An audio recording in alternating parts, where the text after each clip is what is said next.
Jadi dari plastik ini ternyata berkembang pencemarannya macam-macam. Gak cuma mencemari tanah, mencemari udara juga. Itu juga melanggar sudah. Karena sama kayak batu bara kalau dibakar juga mengandung dioksin. Ini plastik juga mengandung dioksin.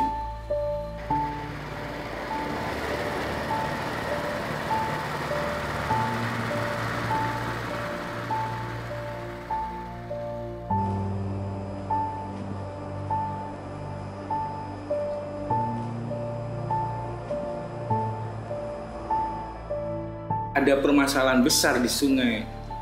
Kalau di Jawa Timur, Brantas, terutama dari Kediri sampai ke Surabaya, Sungai Brantas itu sumber air minum untuk warga di antara kota-kota itu. Tahun 2017 kan, mulai sering main ke sungai, mulai sering susur sungai, ngeliat pabrik-pabrik yang berdiri, lihat orang dengan santainya buang sampai ke sungai, lihat sepanjang sungai banyak timbunan sampah rumah tangga. Itu 2017-an. Makanya saya akhirnya tahu, oh cara ngukur kualitas air itu begini.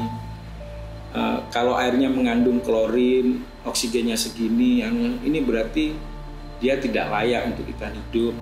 Apalagi Sungai Brantas, sungai terpanjang di Jawa Timur itu, di sepanjang sungai itu berdiri sekitar 1000-an pabrik lah, yang mungkin 50% atau lebih membuang limbah industrinya itu ke sungai. Nah, jadi limbah yang tidak terolah dengan baik, mau tidak mau akan mencemari sungai.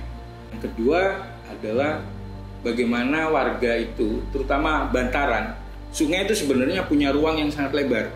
Jadi kalau bisa tidak ada bangunan di sisi kanan kiri sungai.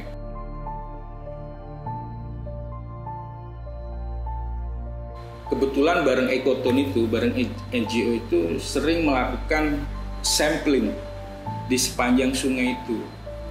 Samplingnya itu maksudnya sampling air. Seberapa bagus sih kualitas air di sini, di titik ini, di titik ini. Terutama di titik-titik di mana berdiri banyak industri. Nah, dalam perjalanan itu kan menemukan banyak pabrik kertas. Sebenarnya menemukan sampah plastik itu tidak sengaja masuk ke sebuah desa di kawasan Mojokerto. Ini kenapa kampung ini banyak sekali sampah plastik.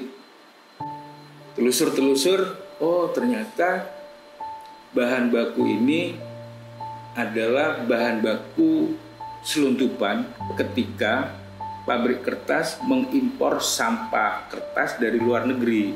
Itu gelondongan sampah yang dari luar negeri.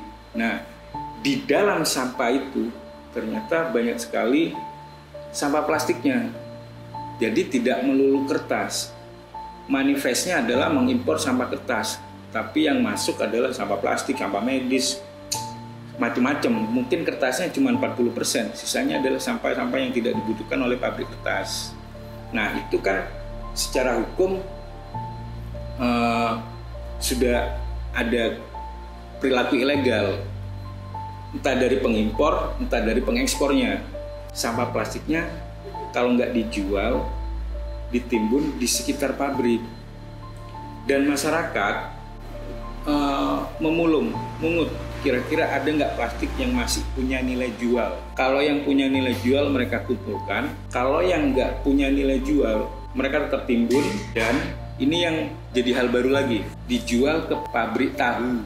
Kok ke pabrik tahu? Kenapa? Ternyata jadi bahan bakar. Plastik yang dibakar, pembakarannya kan menghasilkan asap hitam. Asap hitam itu mengandung dioksin. Dioksin itu kan salah satu racun yang bergerak di udara dan sangat berbahaya.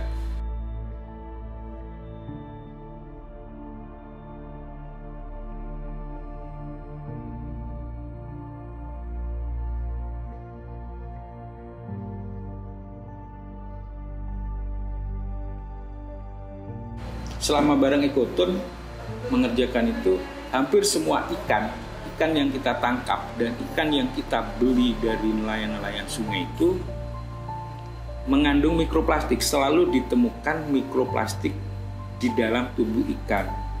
Kalau ikan itu dikonsumsi, mau nggak mau, mikroplastik itu akan diam di tubuh kita.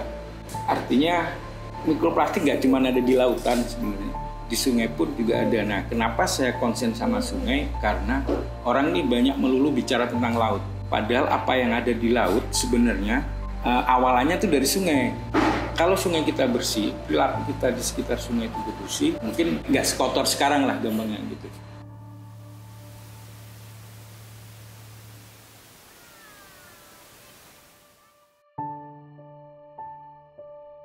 Sungai menjadi halaman belakang rumah.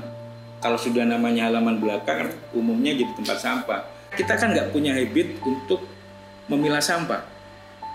Semuanya ditumpuk. Sebenarnya pada perilaku sebenarnya semuanya. Sama kayak di sungai, kalau perilaku kita di rumah baik, kita sungai juga mungkin fine-fine aja.